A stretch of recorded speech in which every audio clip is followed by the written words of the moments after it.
Você acabou de se formar e está naquela animação, mas deixa eu te falar a real. Se você cometer um desses erros, você vai perder essa animação na hora.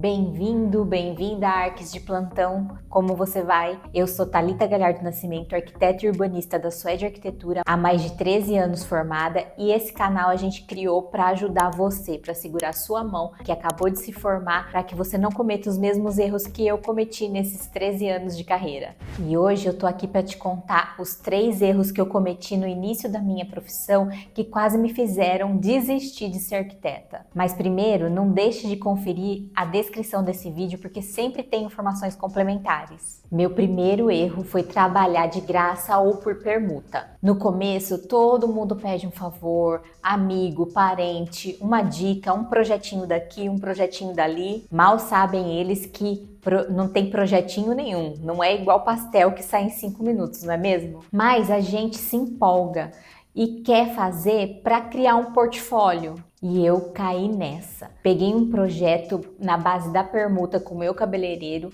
e fiz uma mansão todinha. E não é que eu mesma desisti de receber? Eu vou te contar por quê. Era um casal de cabeleireiros e eles eram meus cabeleireiros há mais de 10 anos aqui no meu município. E eles souberam que eu tinha me formado e falaram assim, olha, a gente vai fazer uma casa super legal num condomínio fechado super hypado aqui na minha cidade. E aí eles disseram, você faz o projeto pra gente e a gente desconta daquilo que você for vir fazer no salão. Aí eu falei, lógico, né? O trabalho deles sempre foi impecável. Fui lá, fiz um projeto, a casa ficou belíssima. O projeto, pelo menos, né? Ficou belíssimo da casa. Fiz o 3D, fiz do jeitinho que eles queriam, aprovei na prefeitura e a primeira vez que eu fui lá usufruir dos meus serviços, né? Em vez de cobrar o que eles estavam acostumados a cobrar pelo mesmo procedimento, eles me cobraram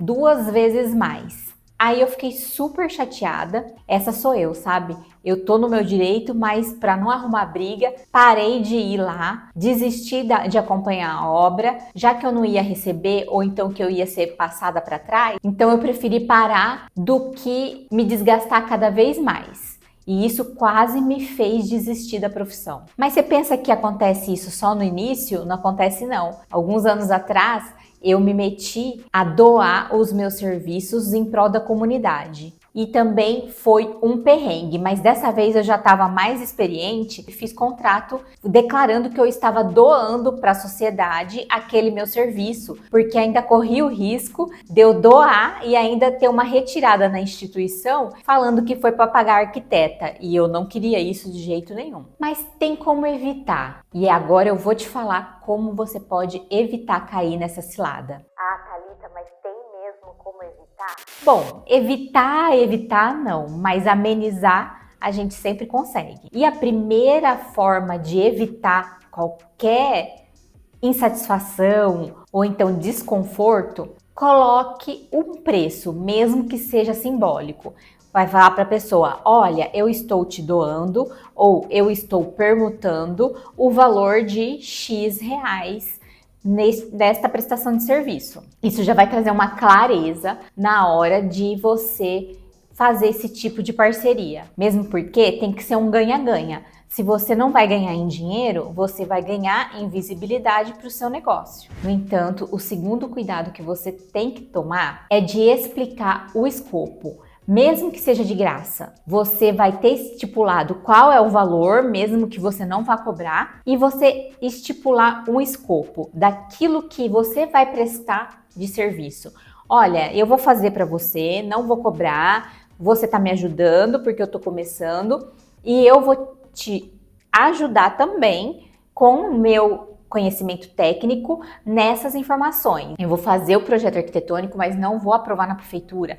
Eu vou fazer o projeto arquitetônico, vou aprovar na prefeitura, mas não vou acompanhar a obra. Eu vou fazer o projeto arquitetônico, vou fazer o projeto de prefeitura, vou fazer o 3D e vou acompanhar a obra e não vou fazer orçamento de materiais. Então, sempre tenha definido o que você vai fazer para que você não seja cobrado além daquilo que você está disposto a doar. E também a gente acaba fazendo uma coisa achando que está ajudando a pessoa e a pessoa sai falando mal da gente porque achou que a gente ia fazer mundos e fundos e ainda de graça. E o terceiro cuidado que você não deve deixar de fazer de jeito nenhum é, mesmo que seja de graça ou por permuta, é o fazer o contrato. Porque o contrato é igual você a hora que vai fazer uma viagem de avião. Você não vai passar pelo detector de metais? Você se sente ofendido ou ofendida por passar no detector de metais? Se você não está levando nada ilegal, se você está fazendo tudo conforme as regras e a legislação, passar no detector de metais é só um procedimento padrão, certo? Que vai assegurar até você, porque as outras pessoas também vão ter que passar no detector de metais, então isso vai te trazer mais segurança no seu voo, porque vai saber que não tem alguém que esteja levando uma arma ou algo perigoso. Eu sempre costumo comparar o contrato com essa passagem no detector de metais na hora que a gente está no aeroporto, porque traz segurança para a gente e também para o nosso cliente. E se a gente não faz o contrato, pode trazer alguma interferência na nossa comunicação. E com o contrato você vai voltar nele e vai falar assim, olha, aqui estava previsto apenas 3 alterações. Mesmo que seja de graça, é uma prestação de serviço. Você está abdicando dos seus honorários, mas você está prestando um serviço de forma profissional. E o segundo erro que precisa ser evitado é a gente focar no projeto ideal e esquecer das necessidades do nosso cliente. Acontece muito quando a gente acabou de sair da faculdade, porque a gente pensa que é o substituto do Niemeyer. Então a gente quer fazer tudo na base da criatividade, na base da última tendência do mercado, da última tendência fashionista na área da arquitetura e do urbanismo. Isso é muito legal, é muito empolgante. Mas aí vem o cliente e fala, ai, mas eu quero a cozinha igual a da minha sogra. A gente tem que lidar com essa situação, com essa frustração. Que eu demorei para entender, eu queria fazer o projeto e quando o cliente criticava, eu ficava brava, eu falava, chegava em casa reclamando, falava, mas eu estudei 5 anos e ele vem e estraga todo o meu fluxograma e quer que a sala fique na frente e os quartos fiquem no meio para acessar a cozinha, ter que passar pelos quartos, mas é o sonho da vida dele. Então eu tive que aprender isso a duras penas e eu tô aqui falando para que você não se sinta frustrado, porque a gente tá servindo as pessoas com o nosso conhecimento técnico. E então a gente precisa entender e ter um jogo de cintura de aliar a lei com o sonho, com o desejo daquela pessoa. Afinal de contas, no mínimo ela vai morar uns 30 anos nessa casa, porque ninguém constrói uma casa para mudar amanhã, a não ser que seja um empreendedor. Ai, mas Thalita, como eu evito ou minimizo pelo menos essa situação? A primeira coisa que você tem que fazer é um bom briefing. E ao preencher o briefing por escrito, a pessoa já vai se sentir com comprometimento, afinal de contas ela mesma escreveu, preencheu, porque também pode ser um briefing por formulário do Google, por exemplo. Então ela já vai se comprometer com aquilo, porque ela vai meio que certificar, meio que assinar embaixo aquilo que ela está nos pedindo. E com o briefing a gente também vai poder, conforme a gente for desenvolvendo o processo criativo do projeto, nós vamos pegar ele e rever quais são os pontos que a gente tem que contemplar naquele projeto. Outra coisa muito importante que eu sempre faço é, durante a entrevista, perguntar sobre a rotina, o que eles gostam de fazer, o que eles pensam para aquela casa, para aquele espaço ou para aquele cômodo. Isso vai ajudar a gente a entender melhor. Afinal de contas, uma pessoa que gosta de fazer rally precisa de uma garagem grande para colocar um carro 4x4, não é mesmo? Agora, a pessoa que gosta de leitura não quer nem saber da garagem, ela só quer saber que a sala dela ou o quarto dela tem aquele ambiente aconchegante com aquela poltrona maravilhosa que vai proporcionar altas leituras para ela se deliciar no cantinho do celular. E outra coisa muito importante é mostrar alternativas para o cliente, para que você não ignore de jeito nenhum o desejo dele naquela casa que vai ser construída. Eu acredito que você se cercando dessas 3 informações, desses 3 passo a passo, vai ficar muito mais proveitoso e você vai conseguir lidar com a frustração de que seu projeto não vai sofrer nenhuma alteração, porque sim, ele vai sofrer alteração depois que você apresentar para o seu cliente. E ele é o dono do projeto. Então a gente tem que pensar em trabalhar sempre em equipe. Toda vez que vem um cliente e senta aqui comigo, eu falo, agora nós somos uma equipe. Você vai dizer o que você precisa e eu vou transformar o que você precisa numa casa, num escritório ou então num salão comercial. Agora eu preciso saber, você já tinha pensado nisso? Deixa aqui nos comentários. E vamos para o nosso terceiro erro muito comum. É ignorar o contrato, o cronograma e os prazos. Eu fiz projetos incríveis para pessoas incríveis, mas que acabaram sendo verdadeiros pesadelos. Não porque o cliente me importunava, mas porque eu não conseguia descansar minha cabeça no travesseiro. Eu sou muito comprometida com aquilo que eu começo a fazer.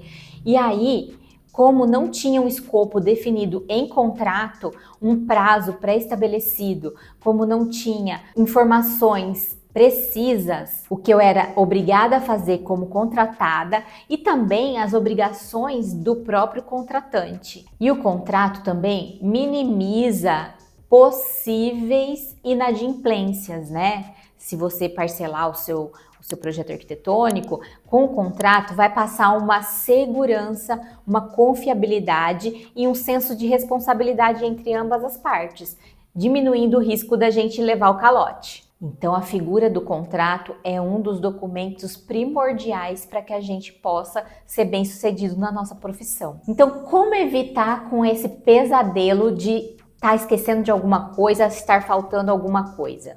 Primeira coisa, tenha um modelo padrão de contrato. Aí isso vai trazer agilidade, porque quando o seu cliente chegar, você só vai preencher com os dados dele, com os dados da obra e ajustar o valor dos honorários. Estabeleça prazos e limites para cada etapa do processo criativo, do processo de entregas, das aprovações em outros órgãos. Mesmo que não haja uma previsão que seja possível ser colocada lá, porque é muito variável, a aprovação na prefeitura, por exemplo, coloca que a partir do momento que eu protocolei na prefeitura, o prazo é o da prefeitura.